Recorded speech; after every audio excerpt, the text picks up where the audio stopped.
তাহলে বন্ধুরা দেখুন, আজকে আমি সয়াবিনের মুখটা করার জন্য প্রথমে আমি সয়াবিনটা নুন দিয়ে সিদ্ধ করে নিয়েছি। এবারে আমি সয়াবিনটা পেস্ট করে নেবো, তারপর দেখাচ্ছি আপনাদের। দেখুন, সয়াবিনটা আমি চিপে তুলে নিয়েছি, জল থেকে চিপে তুলে নিয়েছি। এবার মিক্সিতে দিয়ে নেবো পেস্ট করার জন্য। এই যে আমি মিক্সির মধ্যে দিয়ে নিয়েছি, এবার আমি এটাকে পেস্ট করে নেবো। দেখুন, সয়াবিনটা আমি এইভাবে পেস্ট করে নিয়েছি, এইভাবে পেস্ট করে নিয়েছি। এবার আমি মুরগিটা বানানোর জন্য কী কী লাগে আপনাদের দেখাচ্ছি। আর আমি নিয়েছি এই যে একটা আলু সিদ্ধ করে। দেখুন, এই সয়াবিনটার করে আমি আলু সিদ্ধগুলো একটু ম্যাশ করে নিচ্ছি। আমি মশলাগুলো সবের মধ্যে একে একে দিয়ে দিচ্ছি, দিয়ে ভালো করে মাখিয়ে নেব। এবার দেবো স্বাদ অনুযায়ী লবণ। এবার আর দেবো অল্প করে একটু বেসন, যাতে ডোটা একটু শক্ত ভাব হয়।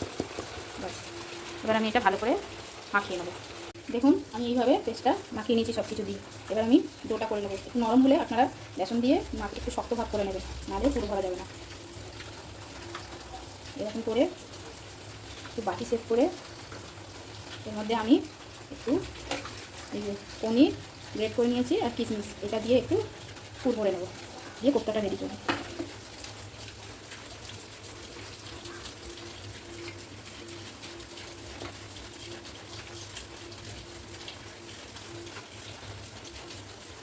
এইভাবে মুড়িয়ে নিয়ে আমি কোপ্তার আকারে সেটটা করে নেব। মিথ্যার আকারে, সরি কোপ্তা না। এই যে এরকমভাবেই আমি এক একটা করে রেডি করে নেব। আপনারা যেরকম খুশি সেট দিতে পারেন, আমি এরকমভাবে মিথ্যার আকারে করে নিই। এরকমভাবে আমি সব কটা রেডি করে আপনাদের দেখাচ্ছি। দেখুন, আমি এইভাবে সয়াবিনের মুখটাটা বানিয়ে নিয়েছি, পুর ভরা মুখটা। এবার আমি এটাকে ভেজে নেব, তারপর আপনাদের দেখাচ্ছি। দেখুন, তেলটা আমার গরম হয়ে গেছে, ভালো করে গরম করে নিতে হবে তেলটা। এবার আমি একটা একটা করে মিষ্টিগুলো ভেজে নেব।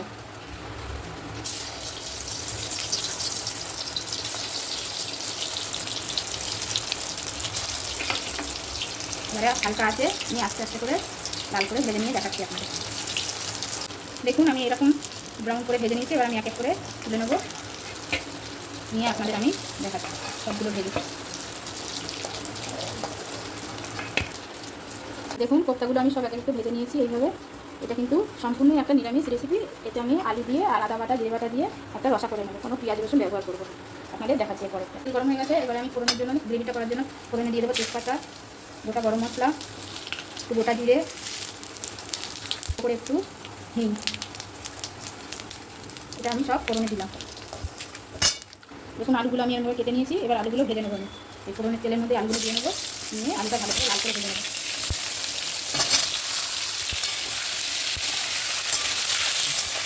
এর মধ্যে দিয়ে নেবো আলুটা ভাজার জন্য অল্প করে একটু নুন আর অল্প একটু হলুদ দিয়ে আলুটা আমি লাল করে ভেজে নেবো।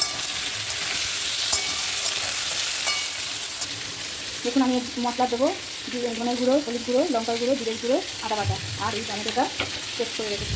লাল করে ভাজা হয়ে গেছে। এবার আমি এই আদা বাটাটা এর মধ্যে দিয়ে নেব, ভেজে নেবো আদাটা। আর এদিকে এই যে মশলাগুলো, গুঁড়ো মশলাগুলো আমি তৈরি করে রেখেছি, এর মধ্যে অল্প করে আমি জল দিয়ে নেব। এবার সব একসাথে মিশিয়ে নেব। মশলাটা আমি জল দিয়ে গুলিয়ে নিয়েছি। এবার এই আলুর মধ্যে দিয়ে কষিয়ে নেব।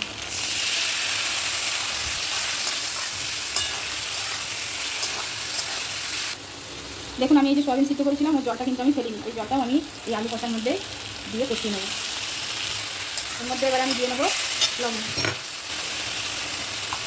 স্বাদ অনুসারে লবণ দিয়ে দিলাম। আর দেবো এই টমেটো পেস্টটা, পেস্ট করা টমেটো আমি দিয়ে দিলাম। এটা আমি ভালো করে কষিয়ে নেব। এটা যেহেতু নিরামিষ রেসিপি, তার জন্য আমি এর মধ্যে অল্প করে একটু চিনি দিয়ে দিচ্ছি, একটু মিষ্টি মিষ্টি ভাব হবে। দেখুন, মশলাটা আমার ভালো করে কষানো হয়ে গেছে, মশলা থেকে তেল ছেড়ে দিয়েছে। এবার আমি জল দিয়ে দেবো। আলুটা সিদ্ধ হওয়ার মতো আমি জলটা দিলাম।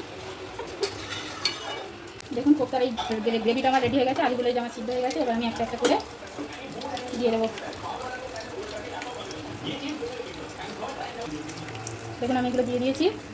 দিয়ে আমি হালকা ফোটাবো, বেশি ফোটাবো না, যেহেতু একটু নরম জিনিস, তার জন্য আমি অল্প ফুটিয়ে গরম মশলা দিয়ে নামিয়ে নেবো। একটু ফুটে গেলে আমি দেখাচ্ছি আপনাকে। দেখুন, আমার এটা রেডি হয়ে গেছে। এবার আমি নামানোর আগে গরম মশলাটা দিয়ে আমি নামিয়ে নেবো। এবার আমি গ্যাসটা অফ করে দিচ্ছি। দেখুন সয়াবিনের মুঠাটা আমার রেডি হয়ে গেছে। কোপ্তা হোক, মিঠা হোক, যা নাম দেবেন। আপনারা রেসিপিটা করে খেয়ে দেখবেন কেমন লাগলো, আর অবশ্যই কমেন্ট, শেয়ার, লাইক করবেন।